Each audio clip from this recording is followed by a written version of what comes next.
Hello everyone, my name is Bree and welcome to Documented Journey. Today's video is going to be me working through this large painting and I'm going to be answering some of your questions. I asked questions over on my Patreon and on Instagram, and I'm just going to start from the top and read through them and answer as many as I can get through in this video.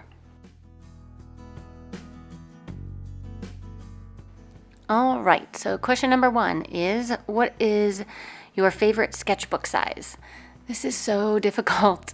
I really prefer all sizes. I really like the pocket size, A5 size, and 8x10.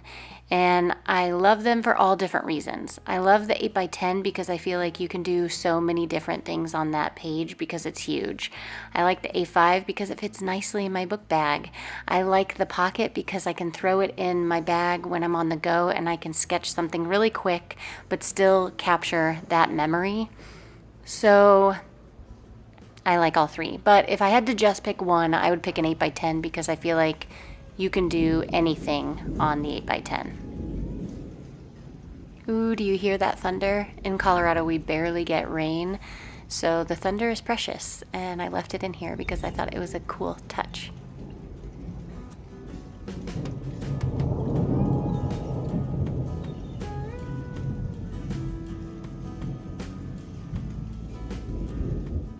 Where do you see the future of your shop? Is there anything new that you want to sell? Okay, so I don't really have a vision. I don't have anything that I really see. I just really want to keep going as long as I can. I love illustrating and I love sketching and drawing and sharing and creating stickers and sewing covers. And so if it just stays at that, that's perfectly fine. If something else comes along and it sounds interesting, that's fine too. I'm kind of just open to anything, and I just want to keep doing what I'm doing. I absolutely love it.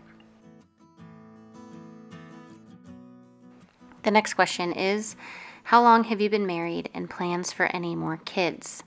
My husband and I have been married for 14 years. However, we have been together since we were 20. I just turned 21, I think, when we started dating. Or maybe he just turned 21. Yeah, he just turned 21 when we started dating, and then I eventually turned 21. Regardless, we're both 39 now, so you can do the math of how long we've actually been together. But married, I think it's been 14 years. And then as far as kids go, we are not looking to have any more children. We have one boy and one girl, and I don't know, the dynamic of just 4 in a family is really nice, so that's how we're going to keep it. Do you plan to offer any discounts this year? Yes, I normally offer my discounts around the Black Friday situation, so that week after Thanksgiving, moving into Christmas. That's when you can expect some kind of discount. A lot of times my ready-to-ship items are already discounted, so if you are on the website now, right now you can't see it, but normally if you're on the website, the sales category is always up and is always there, and there's always something in it. What is your favorite animal? This question is so hard for me. I don't think I can actually say that I have a favorite. Right now I have a cat, so let's talk domestic. Right now I have a cat, and I absolutely love him for our family. He fits in so nicely. He is not difficult to train. Obviously, they just use a litter box, and it's not like adding a second layer to the family. It's more like just adding, I don't know, something to love. He kind of takes care of himself. But I grew up raising dogs. So my parents showed Siberian Huskies, so we always had at least 4 or more. We always had puppies because they also bred them. And so dogs have always been a huge part of my life. My husband and I ended up getting a dog when we lived together, and it was a bulldog, and his name was Bruce. And we had him until he passed away. So I've always been a dog person, and I've always been scared of cats. Not scared, but scared of the fact that I am allergic to them. But Bernie is a Siamese, so the allergies that he gives off, so his dander and his oils aren't as bad. And we've taken precautions in different ways. So I feel like Bernie right now is the best thing that's happened to our family. One question that was asked, what is a Bernie? Bernie is my cat, by the way. But going back to animals again, non-domesticated animals, dolphins, turtles. I'm fascinated by elephants and giraffes. As far as sketching is concerned, I sketch a ton of birds, bugs, and butterflies. So, I mean, I have a hard time picking a favorite, but that's just to name a few, I guess.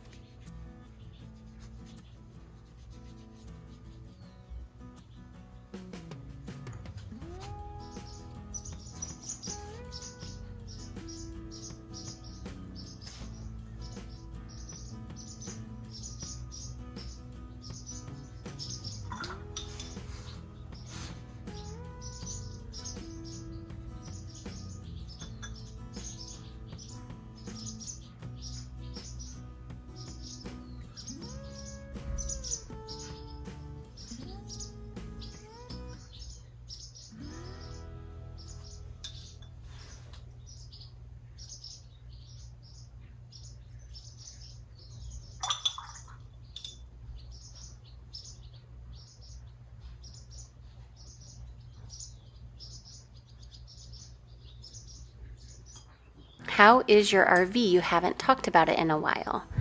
Our RV is amazing. We have been using it so much lately. We went on a weekend trip about a month ago to Grand Lake. That's in Colorado. And then since then, we have been living out of it. We have since left Colorado and we've bought a house. And in between the time that we needed to be out of our condo and into the house, we've just been living in it and hopping from family member to family members' homes. I will share more on that later when we're all settled, but the RV has been a lifesaver. The next question is, what kind of Hobonichi products are you thinking for 2023? Hobonichi said they are bringing some changes to their planner, so what is one change you would like to see? All right, so the Hobonichi product that I am interested in for 2023 is the Weeks. I really like how I'm using the Weeks as a planner. It's keeping me on task with not only work, but also this big move that we just made and just all our family things.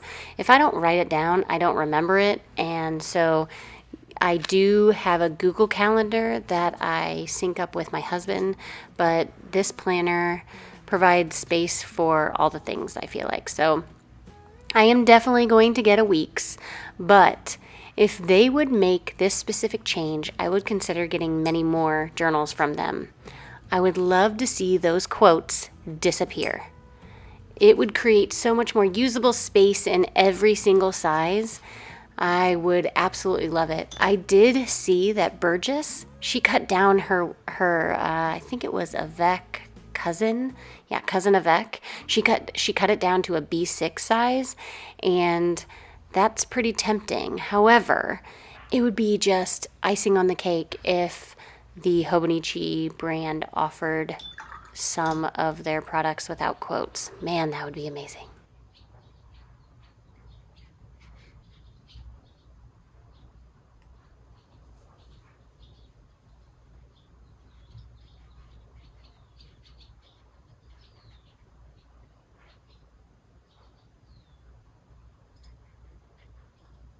Next question. How do you think about perspective when you draw? I have trouble imagining the vanishing point. All right, so if I was 100% honest with you, I would say that I don't think about it at all. I map out the area that I'm sketching all in shapes, and at that point, I pick the most important objects and I map those out in the actual shapes, not just everything, just the most important ones that I want to actually see in my sketch. And then I draw them as I see them individually. So I just take it one shape at a time and doing it in its perspective. So if I see the front and a little bit of the side, I do that. I also use my pencil and hold up my pencil and get the angle, and then I put that angle on my page. I think that this would be a wonderful tutorial or walkthrough and like a full video for Patreon. And I know this was someone that asked me over on Patreon how to do this, and so I think this is a really good video idea. So eventually, when I get my new studio all set up, and I think I'm going to sketch it, take a picture, sketch it, and walk you through how I do all my perspective. But if you've ever taken a class from me or a lesson on my website, it's very similar to how I shade each shape. I don't shade each shape and look for the light source. I just shade it. So it's hard to explain, but I think that I would do a much better job showing you in a video form. So anyway, that's what I'm going to do.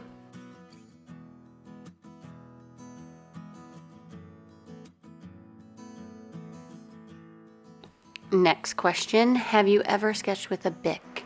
A Bic is a ballpoint pen. It's a company that makes ballpoint pens. And yes, 100% yes. They were actually my favorite brand until I found Bolograph. Now, the reason why I enjoy Bolograph more than Bic is because the Bolograph have a more drier ink. They are archival based. A ballpoint is mixed between oil and ink. And if you get a Bic pen and you write with it and you leave it over time, you will see that oil kind of separate and spread into the page. And with the Bolograph, you don't see that as much. It's a drier ink. So I prefer the Bolograph. I get them off Jet Pens. They do come with blue ink, so when you purchase them, you have to purchase the pen and a refill. But I just use that blue ink for morning pages or any other kind of writing that I'm doing, and then I use the black ink for the sketching.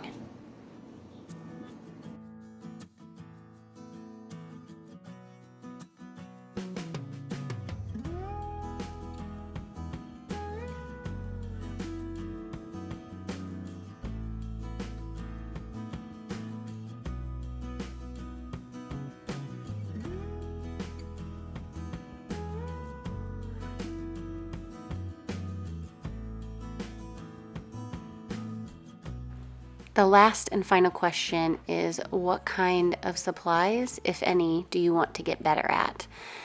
I don't know if it's really a specific supply, but I have noticed that I have been using ballpoint pen and watercolor for a very, very long time.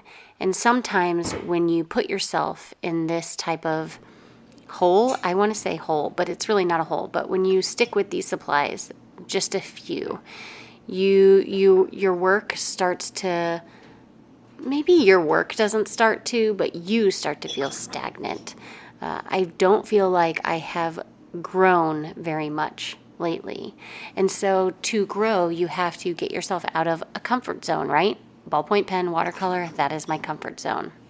I have talked a lot about Lee Ellickson. She works completely different than I do. She works from non-detail to detail. So she just blocks in color and then builds the detail on top of that, where I do the opposite. I put in all the detail and then I go back and I paint over that. Someone else that does that is Katie Moody. I love Katie Moody. She not only can explain her process, but she also is just so informative with her weekly update videos. She's doing the 365-day challenge, and she has come up with creative ways to continue going through that process, because it can get a little, hard to get through the whole 365, but she's come up with this really cool thing, and this is totally off topic, that where she picks a area and then does like a road trip. Even though she's not really going on it, she just goes on it through like Google Maps, and she sketches things that you suggest or you pick on her Instagram. Really cool. You should totally check her out. I'll link her in the description box. But those two in particular, they work from little, like, what am I trying to say? They work from blocks of color to detail, where I work the opposite. If you get yourself out of your comfort zone and you try different things, then maybe you can pull some of those aspects into your work and your work can grow and change. Whereas right now, because I've been doing the same thing over and over, I'm feeling like, and I don't know if you see this, but I feel a little stagnant. Like, what do I do next kind of thing? Where when you pull yourself out of that comfort zone, you start to have more inspiration and many more ideas. Also, going big, going large, like I did here. That is pulling myself out of my comfort zone for sure. I hope you enjoyed this video watching me pull this image from my sketchbook onto this large watercolor piece of paper. I also hoped you enjoyed listening to the questions as I worked. I thought it would be a fun little video, and until next time, everybody, I'll see ya.